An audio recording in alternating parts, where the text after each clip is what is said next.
was genuinely excited to see how we would bounce back after the performance on Thursday. We reviewed some things on Friday, and for the guys to have the resilience to come back and fight the way they did on Saturday evening was truly encouraging. Even the messages that they delivered to one another throughout the game, especially during timeouts, was a breath of fresh air, because I think they're starting to kind of resonate some of the things that we as coaches are starting to value or do value. And they're kind of doing that on their own. And it was enjoyable to see kind of their growth in that moment. Overall, I know that we didn't play great on Thursday, but definitely pleased with the performance on Saturday. Yeah, it goes both ways. We're more familiar with them, but they are also more familiar with us. Again, we're not going to reinvent what we've been doing. We'll try to sharpen up a little bit. As far as ODU, obviously they're so talented, very well coached. They've played in, I think it's about 5 or 6 games where they had to come from behind to win late in the second half, which to me is one of the tail signs of a really good team. Where they can face that level of adversity and still come out on top. So in order for us to have a chance, we are going to have to be extra sharp, with what we do. We do have, some familiarity with what they do. The question is, how well we execute on Saturday. It says a lot about them, because they've had opportunities to have excuses to say, we're not ready, we're exhausted, because again, it's not as if we have a deep roster, so guys play heavy minutes on Thursday nights, and to play heavy minutes and to end up with a disappointing performance as a team and then come back on Saturday and show up again, that's the one thing about them. I think I've said it from the beginning. I've been, we as a staff have been very pleased with the level of resilience that they have, and for them to be able to do that shows their growth, particularly the young guys. I think that some of the young guys could easily become overwhelmed and not know how to bounce back. But to see them, at times play well on Thursday and not win, and then come back on Saturday and not play well on Thursday and then come back and fight again on Saturday, I think it's really all you need to look at to see what kind of team it is. It was more of, hey, this isn't new. We've been here before. Question is, what are we going to do now? It was one moment, I think Saturday's game, where we gave up consecutive baskets, and 8-point lead, I think, was cut down to 4. And we called a timeout. And I came into the huddle, and to hear them talking to each other about, hey, we've been here before. We've had the lead. Don't get rattled. Let's stay the course. I didn't even have to say much during that timeout. I just said, well, you guys obviously know what we have to do, so let's just go out there and do it. And they did. They took a 4-point lead and I think turned it into 6, and kind of, we didn't go down any lower than that. That was some of the upperclassmen. And actually sometimes it's, one message came from a guy that wasn't even playing. So it is a group. They are, they're bonding. They're continuing to grow. I think they're beginning to realize, and I think John's beginning to realize, that he can make some passes at the end of games. That doesn't just have to be him.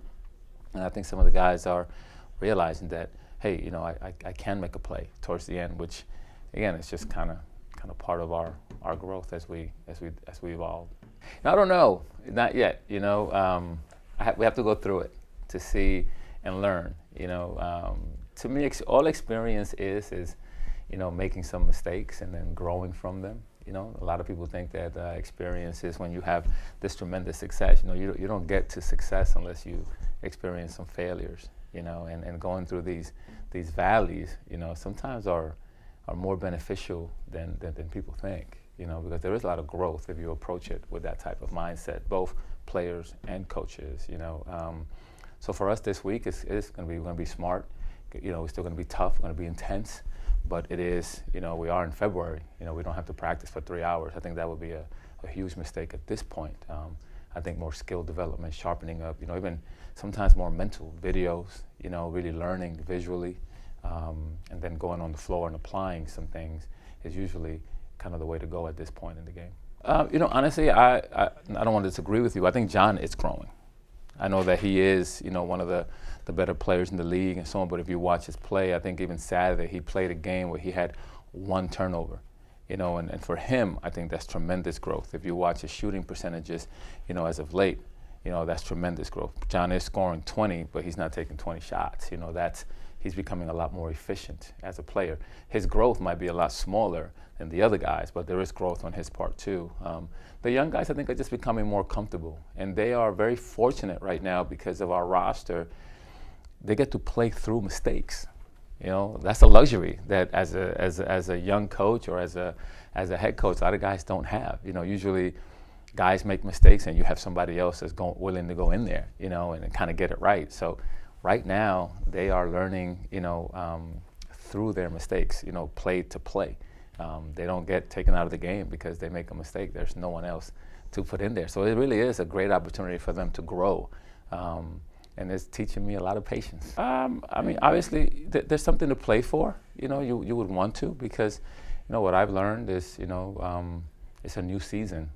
Once you get in there, whatever happened in the past, really is kind of irrelevant because everything starts new. You almost have 2-3 seasons. Your non-conference, your conference, and then your postseason. You kind of start fresh again, and you get kind of an injection of energy and enthusiasm.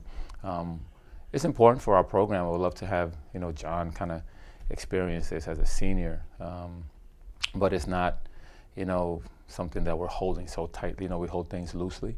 We focus on what we can focus on. We can't control everything. We control what we can control, and pray about the rest, I guess. Yeah. It's new. I don't really know what to expect because I don't know who or where, travel. It's really up in the air. So again, it's not an experience that I've had, so I don't have anything to reflect back on. No one really does. But, not to have to play, 3 of the top 3 teams in the league down the stretch is obviously beneficial. It puts us all in a position where we have an opportunity to get in there. Now, we're going to have to play really well, continuously through stretches, which again, for us it's just a challenge. Right now we are who we are, and we focus on us and how we can continue to improve game to game. We're just excited that we feel like we're trending in the right direction, as opposed to the other way. I think this is the time of the year where some of the teams get better and some of the teams get worse, and you don't want to be one of those teams that's getting worse. I do believe that we are getting better, game to game, and that was really always the goal, just to improve practice to practice, game to game.